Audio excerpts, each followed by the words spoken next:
Hey, Raiders fans! The Las Vegas Raiders haven't been making huge splashes in free agency, but they've been making smart moves. They've re-signed some of their own players, locked in a few free agents, and extended Max Crosby. They even added a safety, a linebacker, and a guard. But overall, no big, flashy spending. And honestly, that's not a bad thing.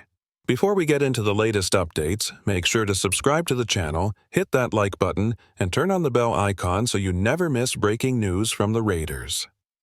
Alright, let's dive in. The Raiders just made an interesting signing, Raheem Mostert. Now, I know what you're thinking. Wait, isn't he 33? Yeah, for a running back, that's pretty up there, but this guy is different.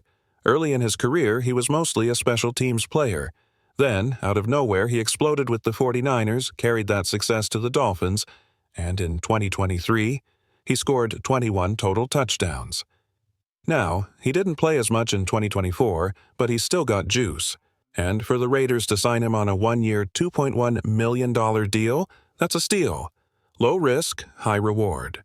Of course, Mostert isn't going to be the Raiders' only running back. They've got Zamir White, a few young guys, and could even draft a rookie. Mostert brings veteran leadership to the room, but here's what makes this signing exciting: the Raiders' offensive scheme. New offensive coordinator Chip Kelly loves outside zone running, and that's exactly where Mostert shines. We're talking speed, quick cuts, and explosive plays. He's not a power back who takes big hits inside, but in an outside zone system, he's dangerous. Now, let's be real. He's not going to put up 1,500 rushing yards this season, but give him 5 to 6 touches a game, and he could easily break off a few big plays. That's what the Raiders are betting on. So, is this a game-changing move? No, but it's a smart one, and in the long run, those small, smart moves add up. What do you think? Will Mostert make an impact, or is this just a depth move? Drop your thoughts in the comments below. The Raiders' running back strategy is getting interesting.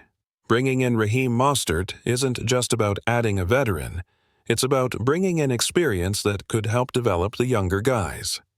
Zamir White needs to take that next step, and if there's one guy who understands late career success, it's Mostert.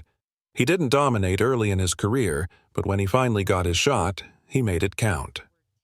That kind of experience is invaluable for a young running back room. Now, here's the bigger picture.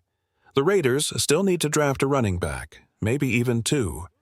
This year's draft class is loaded with talent, about 15 solid running backs. Of course, only 3 or 4 are true workhorses, guys like Nick Chubb, Christian McCaffrey, or Saquon Barkley, players who can carry an offense. But there's another 10 backs who could be excellent second options, just like Mostert was for Devon Achane in Miami. So, should the Raiders draft Ashton Jeanty? That's the big debate. Sure, he's a top-tier running back, but taking him at pick number 6? That's a big decision. The Raiders also have the 37th pick in the second round and the 68th in the third round. That means they could easily grab RB3 in the second round, or RB6-7 in the third round. Think about it.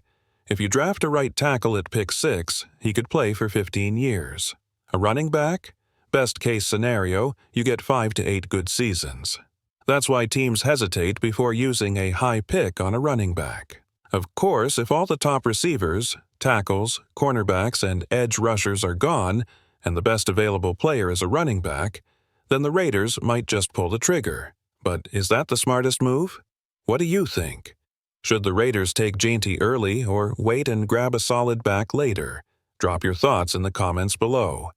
This year's draft is tricky. There's plenty of top-tier talent at the high end. But after that, things get interesting. It's not that the next group of players is bad, it's just that they're more suited for picks 18 to 25 rather than top 10 selections. And that's what makes the Raiders' second and third round picks so valuable. This year, Las Vegas has a real shot at drafting 3 instant starters with their first 3 picks. They could land a running back, a guard, a tackle, a defensive end, or even a wide receiver. The depth in this draft means they don't have to reach, they can build smart. Now, let's talk about that Raheem Mostert signing again. It's a low-risk, high-reward move. He brings speed, experience, and veteran leadership to the running back room. Plus, he fits Chip Kelly's scheme perfectly.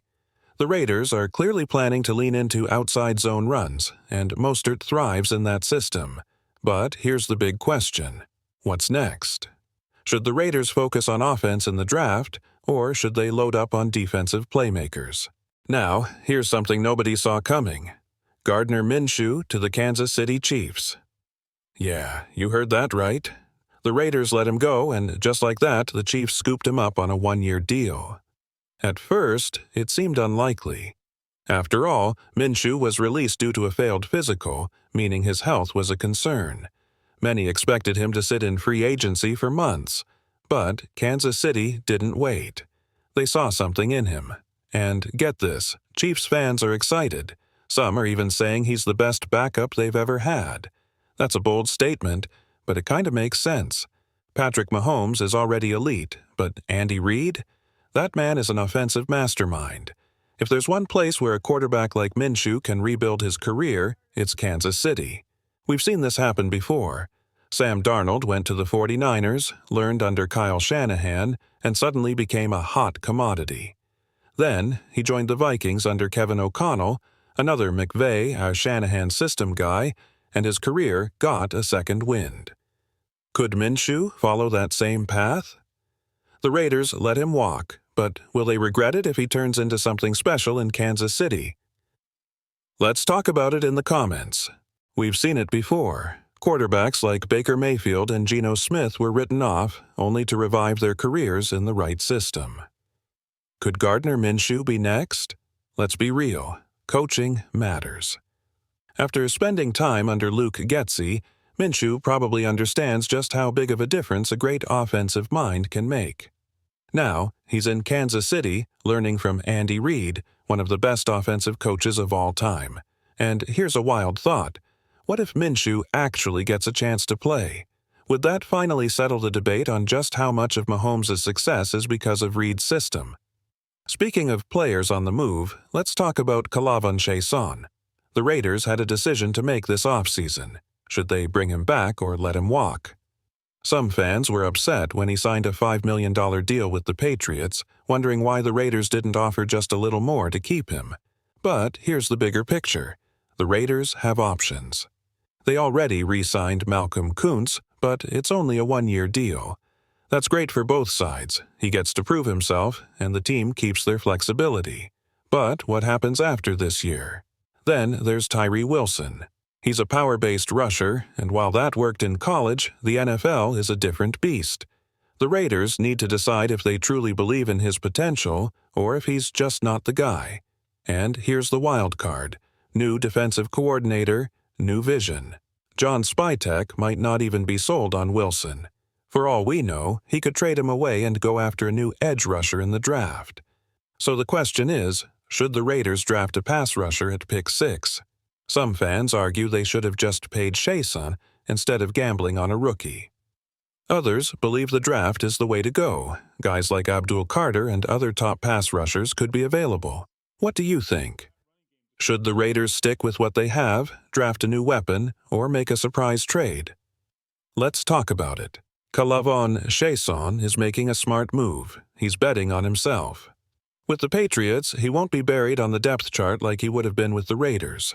He'll get real playing time, and if he delivers, let's say 7 sacks, 18 QB hits, 30 pressures, his next contract could be massive.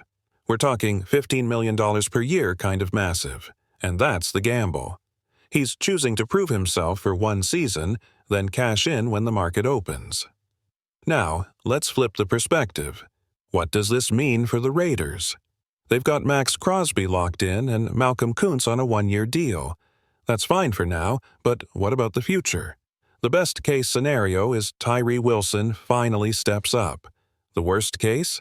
He's just not that guy. This is year 3 for Wilson. If he doesn't break out now, chances are he never will. The Raiders have 2 choices. 1. Let Wilson start this season and see if he can become the guy. 2. Draft another pass rusher next year if Wilson doesn't pan out.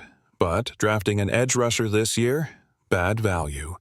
The Raiders already have Wilson under contract for 3 more seasons, plus a 5th-year option if they want it. They need to develop him, not replace him yet. That's why 2024 is a make-or-break season for Wilson. Start him, let Kuntz ease in for the first 5 weeks, then reevaluate. If Wilson proves himself, problem solved. If not, well, we're back to square one.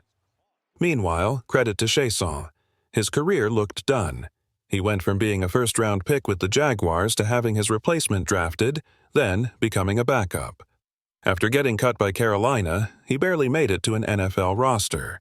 Then the Raiders gave him a shot, and now he's earned $5 million with the Patriots. That's perseverance. Now, shifting gears. Why haven't the Raiders made any big moves in free agency? Fans are frustrated, but here's the truth. Super Bowls aren't won in free agency. They're won in the draft. Some people think the Raiders might be waiting on a big-name receiver like Cooper Kupp or Keenan Allen. But if these guys are asking for $15 to $20 million, and the Raiders are only offering $10 to $12 million, it makes sense to wait it out. John Spytek is playing the long game, and honestly, that's the right move. Bad contracts today will haunt you for years. So what do you think? Should the Raiders be aggressive now, or hold back and build through the draft?